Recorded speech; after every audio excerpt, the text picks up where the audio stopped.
There you go. Okay.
Thank you, Jackie. That was beautiful.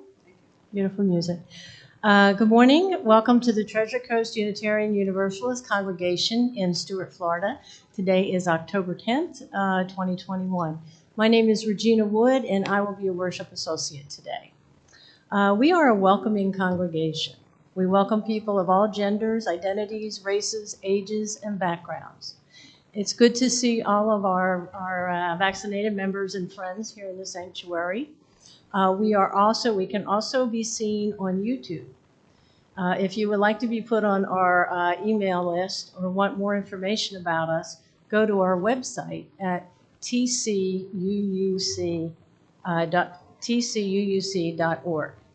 If you sign up for our email list, you'll get announcements in our Friday online newsletter that will let you know what we're doing and help you to learn more about who we are. We have a few announcements, brief announcements. We have a very popular brown bag lunch that it's a group of people from the congregation that meet. And you can join us on the first and third Tuesday at Veterans Memorial Park, downtown Stuart at noon. And please remember to bring your lunch and something to drink. On Wednesday, we have a book club, and we will be finishing up a really good book that we like called Homegoing the next 2 weeks. And after that, we're going to be starting a new book by Bill Bryson, A Walk in the Woods. We meet at Zoom at 11 a.m. on Wednesday mornings. If you're interested in joining, there are updates and a link to the meeting on our Friday newsletter. We want to give a big thanks to those who helped us with the service. Jackie for her beautiful music, our greeters and ushers, Fred, and our host, Karina Poloni, and our tech wizard, Chris McCann. And we're very happy to have Reverend John Brown, a good friend of our congregation, in the pulpit with us today.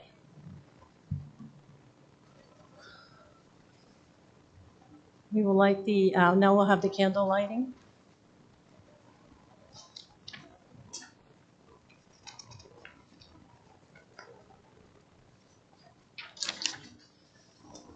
Still, there is light.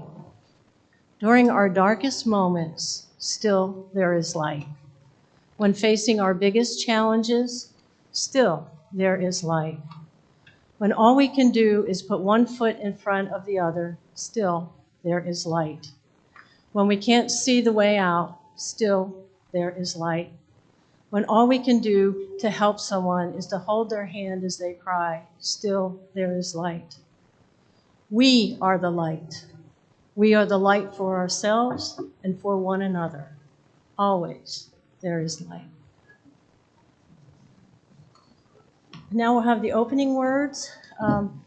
Reverend Brown's sermon is going to be on facing fear in the midst of the unexpected. In keeping with those thoughts and in light of the need for all of us to find our best ways to cope in these uncertain times, my opening words will be quotes from the beloved Buddhist monk Thich Nhat Hanh. He talks about the essential wisdom of mindfulness in dealing with fear and uncertainty. And this is from Thich Nhat Hanh. Someone asked me, "Aren't you afraid about the state of the world?" I allowed myself to breathe and then said, "What is most important is not to allow your anxiety about what happens in the world to fill your heart." Yet, yes, there is tremendous suffering all over the world, but knowing this need not paralyze us. If we practice mindfulness, mindful breathing, mindful walking, mindful sitting, mindful work, we try our best to help, and we can have peace in our heart. Worrying does not accomplish anything. Even if you worry 20 times more, it will not change the situation of the world. In fact, your anxiety will only make things worse. Even though things are not as we would like, we can still be content, knowing that we are trying our best and that we will continue to do so. The present moment is where we need to operate. When you are truly anchored in the present moment, you can plan for the future in a much better way. Living mindfully in the present does not preclude making plans. If you are grounded in the present moment, you can bring the future into the present to have a deep look without losing yourself in anxiety and uncertainty. If you are truly present, you know how to take care of the present moment as best you can. You are doing your best for the future too. Fear keeps us focused on the past or worried about the future. If we can acknowledge our fear, we can recognize that right now we're okay. Right now, today, we are still alive, and our bodies are working marvelously. Our eyes can still see the beautiful sky. Our ears can still hear the voices of our loved ones. And that was Thich Nhat Hanh.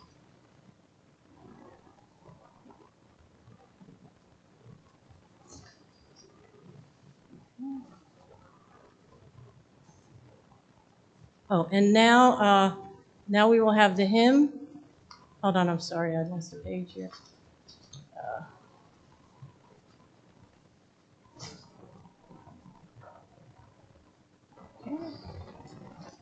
Hymn number 355, and Reverend Brown will be singing the hymn, but we will be humming from behind our masks.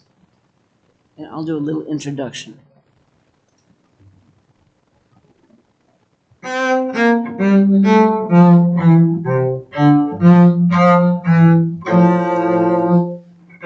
lift our hearts in thanks today for all the gifts of life, and first for peace that turns away the enmities of strife.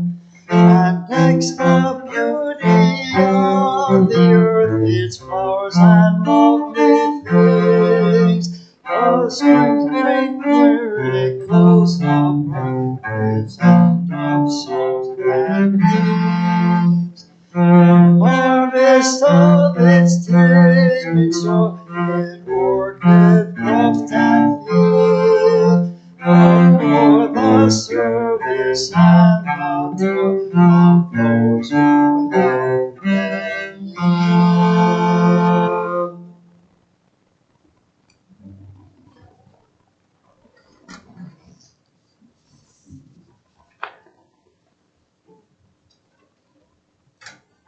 Okay, and now we have our affirmation.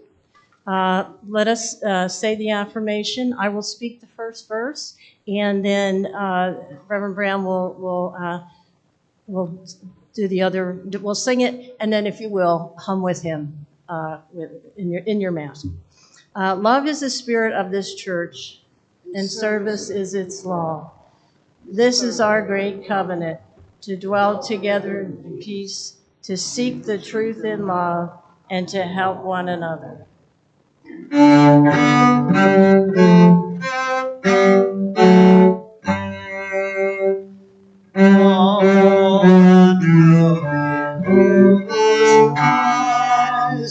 Let faith and hope and love arise.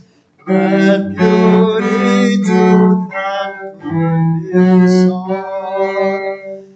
From every land, by every tongue. Amen.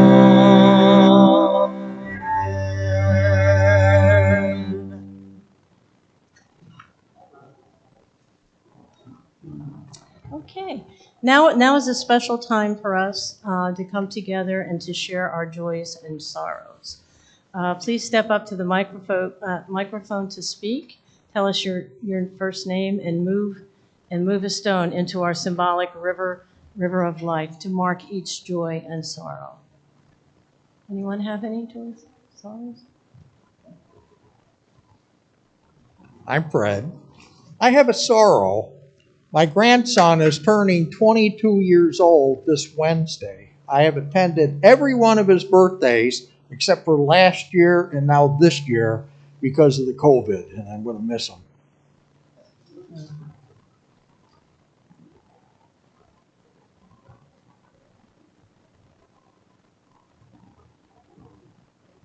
Well, I have a lot of joys, a lot to share. I won't bore you with all of them. But first of all, my apologies, Regina, for chuckling when you said walk in the woods, because we just got back from Maryland, and the audiobook that we listened to was Walk in the Woods. I had listened to it many years ago, and then I wanted to share it with John. And so that's why I chuckled. So sorry. That's fine. It was very coincidental. I guess one thing that I want to mention is that John and I got our boosters yesterday.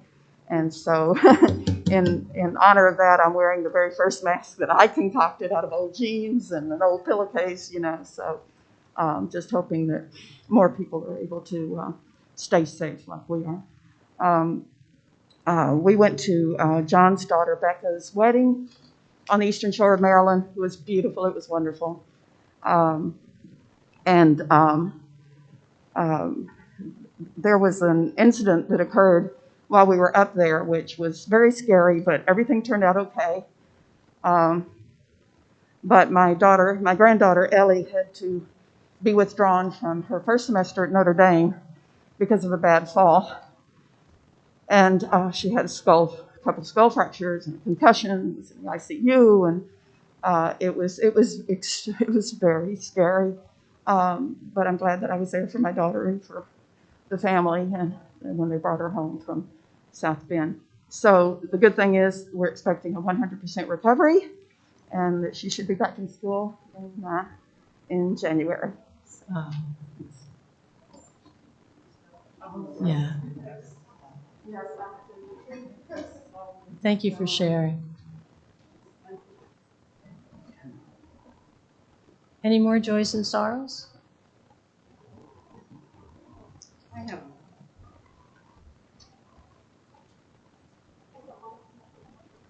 you from Bob, who is in Germany. He emailed last week during the service saying, hey, if you check your email, say something in joys and sorrows for me. Of course, I don't check my email. You have a lot of company. We wanted everybody to know that he's very happy, he arrived safely, and we assume he is enjoying himself. Oh, that's wonderful. Thank you. We'll put a stone in for Bob and his wife and the joy they find in Germany. I have a joy, which my name's Jackie, and I've had an ultrasound recently, and I had an oncology meeting, and I am cancer-free. Oh, yay. Good news.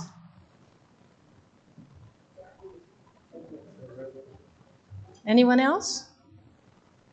Okay. For those joys or sorrows that are too private to share, know that our hearts are with you. And Janet's going to put a stone in.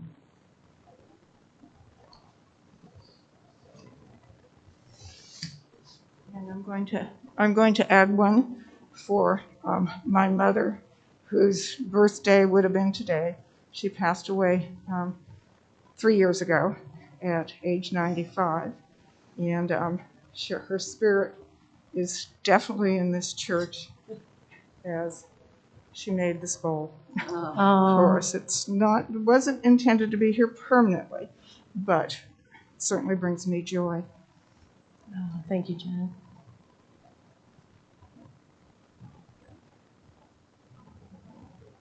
Okay, now we'll have our pastoral meditation.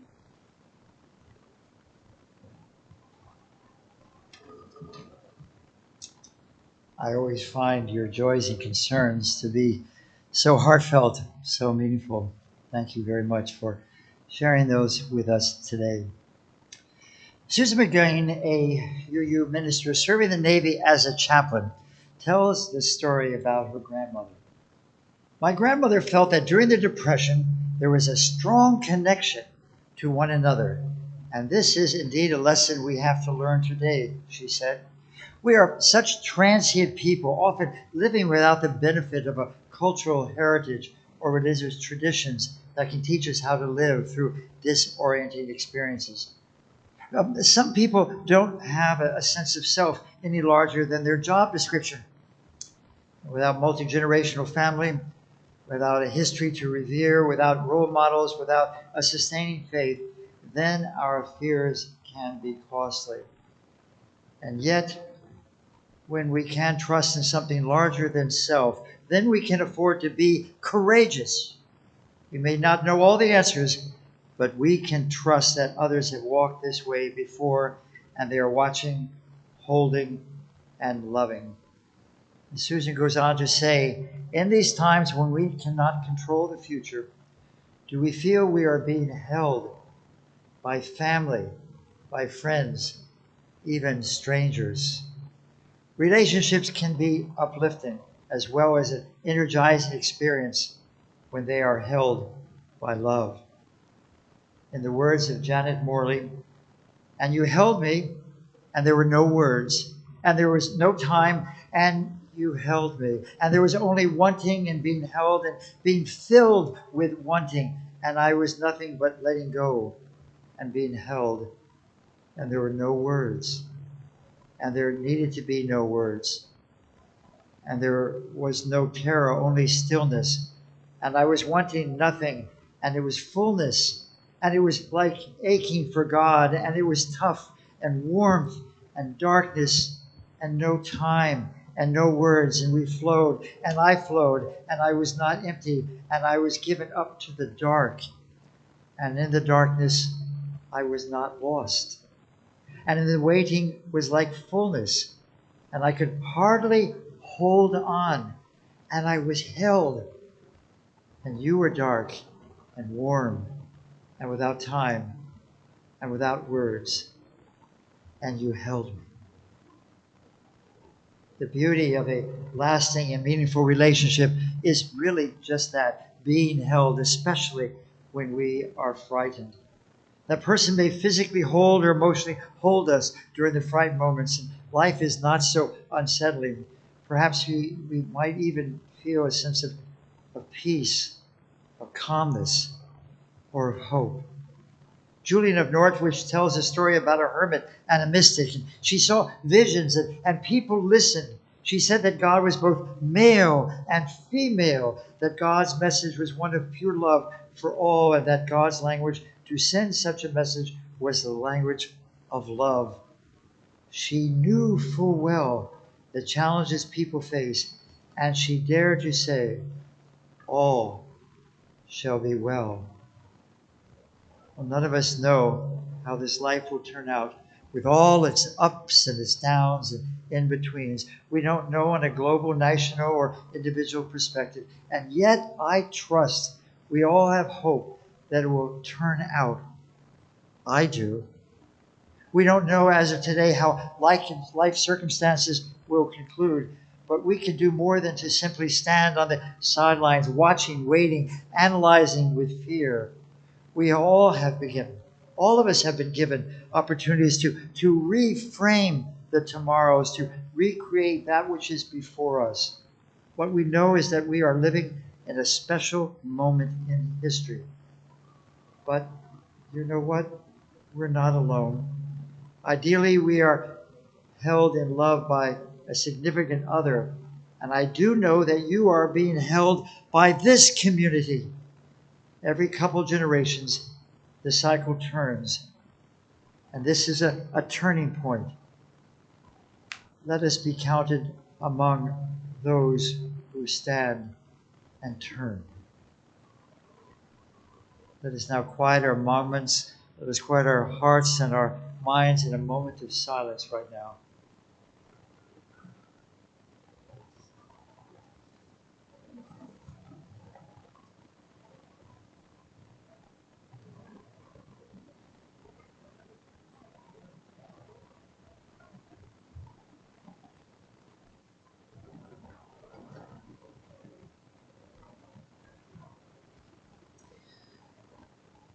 Now let us let us hum "Spirit of Life." We hum the first verse, and then Reverend Brown is going to sing, and we can hum along with him in our Mass. Thank you.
Now I ask the ushers to come forward for our offertory.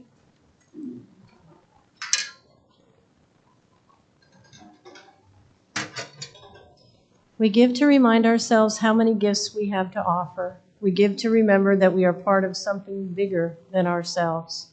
We give because we believe in music and sacred space. We give with a faith that together we have enough.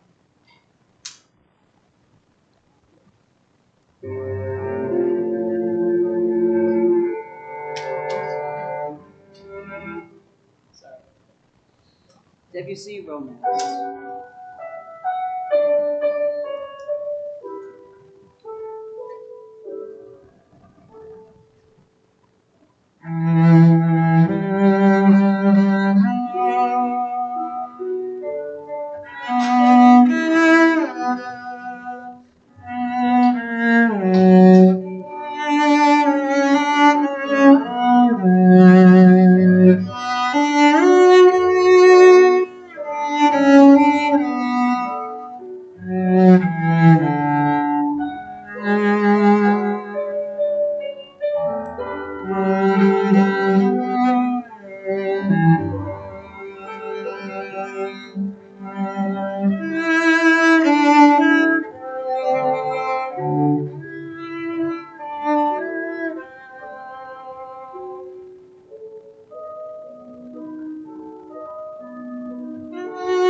That was lovely. Thank you, Jackie.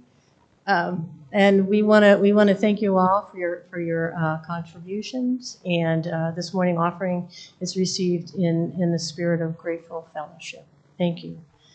And now Reverend Brown will deliver his sermon. I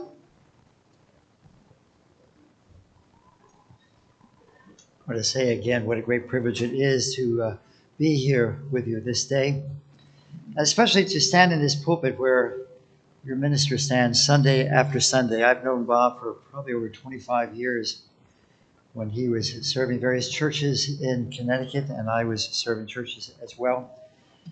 And I consider Bob a very good friend, a talented administrator, a sensitive and creative teacher. He and I led a program at the Vero Unitarian Fellowship on Christianity and Unitarianism, and we hope to do that again in the spring. And hopefully this time, I know it didn't work out last time, but hopefully we could have all of you be a part of this presentation. We did it on Zoom.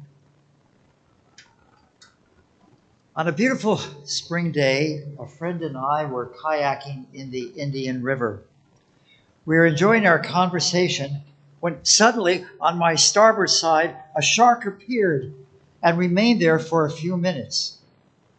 I was terrified with this unexpected encounter, not knowing what the shark was going to do, and I stopped paddling, and I must tell you, I felt indescribably frightened. After what seemed like a very long time, or really only a matter of seconds, it went under my kayak and came up on my port side. Phew. Again there, I stayed for a few seconds, and then it disappeared. It was then that this frozen kayaker breathed a big sigh of relief, to say the least. My friend and I were frightened as well, spellbound by this encounter. We couldn't believe what had just happened. In the Indian River? And remember the event, fear was certainly an integral element. We all, there's no doubt, experience fear or fears in our lives. It is important, though, I believe, to understand this emotion, especially when it is unexpected. For often, when the unexpected fears arrive, we want to run, we want to get into a fight or flight mode, or we just kind of become like a deer with a light in his eyes, frozen. As religious seekers, I trust we all believe the fourth principle, which encourages us to affirm and to promote, quote, a free and responsible search for truth and meaning. In the pulpit where I preached in Westport, Connecticut, there are wooden letters blazoned from this scripture that reads, "Ye shall know the truth, and the truth shall make you free." Fear, I believe, impacts our search for truth, meaning. And so I realized that if I wanted to continue kayaking and not be imprisoned by my fear of sharks, it was and it is important to understand the meaning as well as the truth behind this particular fear. It was Mark Twain who once said, "Courage is a resistance to fear, mastery of fear, not absence of fear." Courage really is an important approach to apply when fear becomes evident. Therefore, this morning I'd like to focus on courage and the various forms of courage as a means of coping with fear, so that we can find truth and meaning in our journey through life. There is no doubt that all of us have faced or will face unexpected fears along our life journey. Fears that I face, and perhaps you do as well, relate to the COVID-19 virus and its variants. The virus certainly has impacted our income, our work, and our relationship with others. And months ago, when I started preparing this sermon for you, I read this quote from the World Health Organization, who once said that the economic and social disruption caused by the pandemic is devastating. Tens of millions of people are at risk of falling into extreme poverty. Millions of enterprises face an existential threat. Nearly half of the world's 3.3 billion global workforce are at risk of losing their livelihoods. if this virus continues and it continues to mutate, I want to tell you, I am frightened what might happen if people do not wear masks, which you all are, if people are not vaccinated. I don't know what might happen. Some scientists are saying that we will perhaps, if it continues to mutate and mutate, we will not have a vaccine for the next form of this virus. Pretty scary. Therefore, it is crucial in coping with our fears, I believe, to understand the meaning and the truth behind our fears so we can be freed from the fears we face, which really brings me to my first point. What is fear and what causes it? Fear arises with the threat of harm, either physical, emotional, or psychological, real or imagined. It has been said that at least 60% of us adults admit to having at least one unreasonable fear. There are various theories explaining the emotion. One theory is that humans have a genetic predisposition to fear those things that were a threat to our ancestors, such as spiders, snakes, heights, or waters. But we have discovered that that is difficult to verify. Research shows that babies do not appear to show signs of fear until around 8 to 12 months of age, usually in response to the people around them or to events. But they are less likely to show a fear of strangers when sitting on a parent's lap. Many fears are learned through experience or by witnessing other experiences. Because these fears are learned, we benefit by facing the fears and not running away from them. We sometimes, again, want to run. We sometimes want to avoid. But Helen Keller once said these words: avoiding danger is no safer in the long run than outright exposure. The fearful are caught as often as the bold. Helen Keller's words are true, and that we are to try to find ways to facing our fears. Well, you see, to avoid fear, well, it's a costly endeavor. And here are some of the reasons why. The downsides of life can be seen through the eyes of fear. The person consistently in a state of fear only sees the worst in life. Does that happen to you? Sometimes, if I'm not careful, it happens to me. For example, a person who is preparing for a job interview might say or rehearse with themselves, oh, I'm not qualified, or the job is too difficult. I can't do this in the life of my congregation or in this professional world. Probably I won't get the job if they interview me or if this committee asks me to be a part of it. But if I do get it, I probably won't be successful. Another cost of not facing fear is not thinking through a situation. And this occurs when we react instead of taking time to stop and to try to translate what is going on within and around us. Fear also plays a major role in avoiding anything new or unknown. Fear prefers that we stay in the familiar or even in a painful situation rather than step into the unknown. Fear may keep us in an abusive relationship rather than leave, even when we know that leaving is really the right thing to do. Another consequence is that fear sabotages our ability to make valuable decisions. A wise person once said, choose a path, or a path will be chosen for you.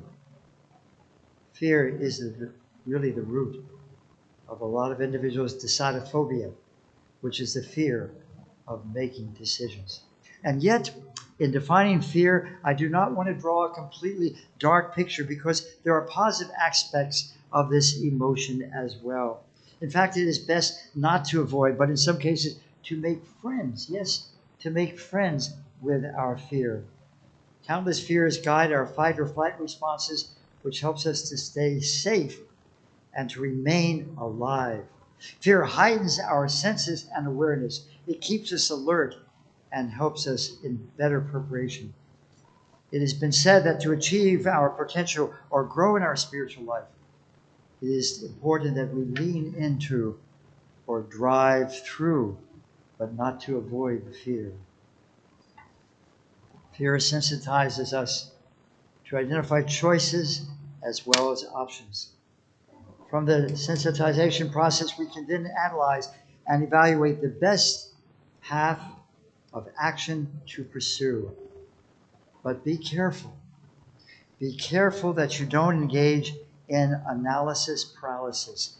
But when you feel the fear, to try to find some way to move through it, to maybe ask yourself, what am I angry about? Because sometimes the basis of fear is anger. Or what am I really frightened about being hurt right now? What will hurt me right now in the midst of my fear? You see, it's important to move through it, to not be stagnant or locked. It is also true that fear requires us to look at the real or imagined obstacles that get in the way of living life and holds you back from achieving your hopes, your dreams, and your expectations in life. And finally, fear is a sign which heightens our awareness of what we are trying to undertake, perhaps a goal that stretches or moves us out of our comfort zone. Well, these are just some of the advantages or positives in defining and examining our fears. So it is best not to reject or to ignore our fears, in that we might overlook some important lessons. For in the midst of our fears, we don't look at, but we need at some point to look at what we've learned. A key lesson in managing our fears is to distinguish between courage and fearlessness. It was Nelson Mandela who once said, "I learned that courage was not the absence of fear, but the triumph over it. And the brave person is not the one who does not feel afraid, but the one who actually conquers the fear." So what are some ways of managing fear? Well, I want to say I'm not sure we can conquer all our fears. And sometimes when we are frightened, it is best to leave some circumstances. But we certainly can learn to cope or to manage our fears. And one way is to ground ourselves in this question, who am I? Understanding identity is crucial in managing our fear. That certainly is an important reason for my attending the Unitarian Fellowship, where personal growth is a central theme. I'm reminded in the Unitarian Fellowship to not avoid fear, but to try to understand it, to search the meaning, to search the truth, if not at the time following the fearful experience. The Unitarian congregation once created this important mission statement. We, a caring, liberal religious community, encourage spiritual growth, provide education to our community, and seek justice for all. This denomination has certainly helped me to understand my identity and to grow as an individual through the difficult times or events in my life. I believe that all of you, each and every one of you, are spiritual creations. Empowered with numerous responses and creative ideas to face your fears and the ability to conquer many of them. And one way of doing that is to remind yourself that you can be courageous.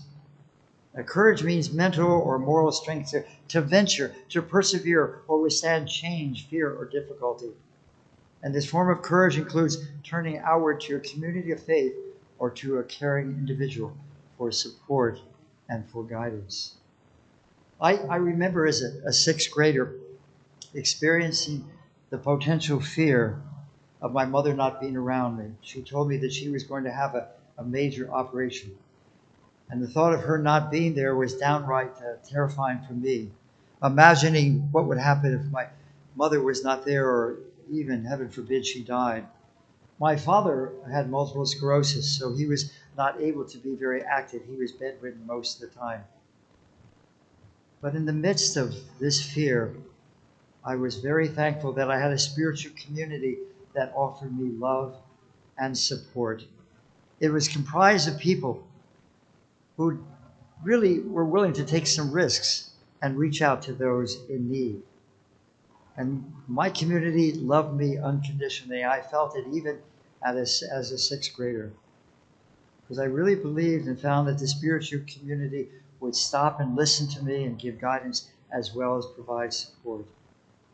My wonderful sixth grade teacher was an integral part of my community who gave me guidance and strength. And after talking with my elementary school teacher about my mother, I felt empowered, and there is no doubt that my fear lessened. Above all, I felt a greater sense of peace in my relationship with her. So what type of courage do you have when unexpected fears occur? And I'm saying to you, what type of courage? Because there are a variety of ways of being courageous. There is, first of all, disciplined courage, which means to remain steadfast, strategic, and deliberate in the face of inevitable setbacks and failures for the great good. When we express this form of courage, we concentrate on being and doing the right thing. As Regina said earlier in her introduction, we live in the present. We live in the here and now with this form of courage. But we express ourselves in a thoughtful and purposeful manner. And this style of courage endures and tries to be flexible when other approaches don't work. The disciplined courage stops, gets in tune with the present, and stays on track. It perseveres through the challenges, and yet it keeps moving. Another form of courage is empathetic courage, which is acknowledging personal bias and intentionally moving away from them in order to vicariously experience the trials and triumphs of others. This form of courage is great when fears are in regard to other people. Ideally, when you listen with a different perspective and empathize with a person, you may discover a new way of managing or resolving your fear. Then there is what is referred to as moral courage, which is standing up and acting when injustices occur. Human rights are violated, or when a person is treated unfairly. Moral courage is the outward expression of an individual's personal values and core beliefs, and the resulting actions are focused on a greater good. And then there is intellectual courage, which includes challenging old assumptions and acting to make changes based on new learning, understanding, and insights really gleaned from experience and our education research. I must tell you, this approach helped me in coping with that experience of kayaking, being with a shark. What did I do? I talked with fishermen, and fishermen told me they had never heard of a shark attacking a kayak. One time there was a kayak that was attacked by a fisherman, and that was a person who was fishing, caught a shark, and was moving his pole too much, and the shark got underneath the kayak, but he quickly was able to jump to a platform which was close by. I also learned, too, about the life of sharks. I understand that the bull shark leaves his puppies in Fort Pierce. It travels along, as they grow, along the lagoon or the Indian River. I also learned, too, that if you don't aggravate sharks, usually they'll leave you alone. But I had a 17.5-foot kayak, which was white, and it looked like a huge shark. So I didn't realize it, but I think I invited that shark to check me out. I learned also to have faith in the unknown. I certainly do not like the feeling of being fearful. In fact, I grieve for those who are paralyzed. I grieve for those of you who are paralyzed, which sabotage a meaningful, joyful experience of life. In the midst of this feeling, I celebrate that as Unitarians, we are all on a journey as people of faith. For faith is a dynamic key in managing our fear. Faith, perhaps, in our significant other, faith in this community, faith in a power beyond ourselves. You see, faith requires us to believe that we have the ability to cope with the fears in our life, as well as the resources around us that will assist us. In conclusion, as we reflect on our fears, May we utilize our discomfort to discover new opportunities to manage life in a creative and lasting way that will help us to find truth and meaning in life. For now is the time. Now is the time to love ourselves and our neighbors, to travel the paths of the various courages, maybe one that is meaningful for you, to find alternative ways of existing during our moments of fear. For it was Eleanor Roosevelt who said, "You gain strength, courage, and confidence by every experience in which you truly stop to look fear in the face. You are able to say to yourself, I lived through this horror. I can take the next thing that comes along." May the search for truth and meaning give you the hope needed to face and really help you to overcome the unexpected fears with faith, love, and courage. Amen. May we turn in our hymn books to 411. We will have an introduction.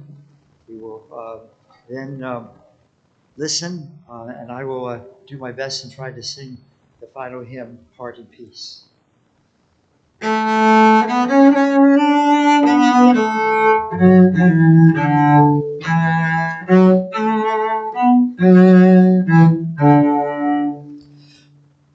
God in peace the day must praise His sing for life and light. For the shadows lengthen o'er us, bless Thy care who guards the night. For in peace with deep thanksgiving, rendering as we homeward tread, love and service to the lane, and all memories to the dead. God in these our voices raising, in Thy presence always be. This is the worship and the praising, bringing peace to you and me.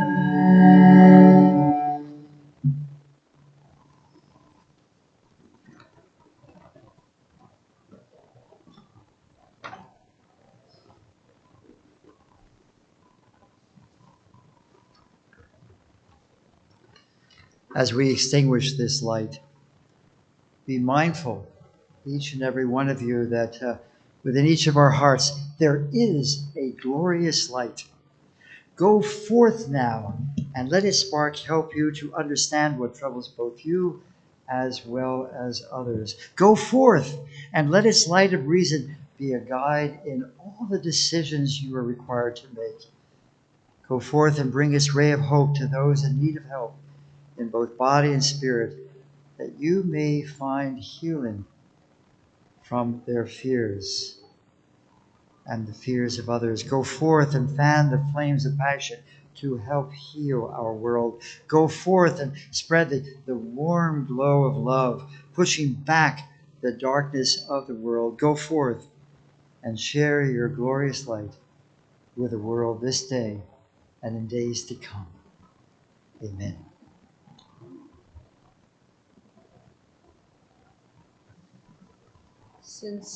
Since you all like to be going away from this spiritual place smiling, I'm going to play something chipper. Some of you find the cello a little too solemn. I just find it beautiful. But this is up-tempo.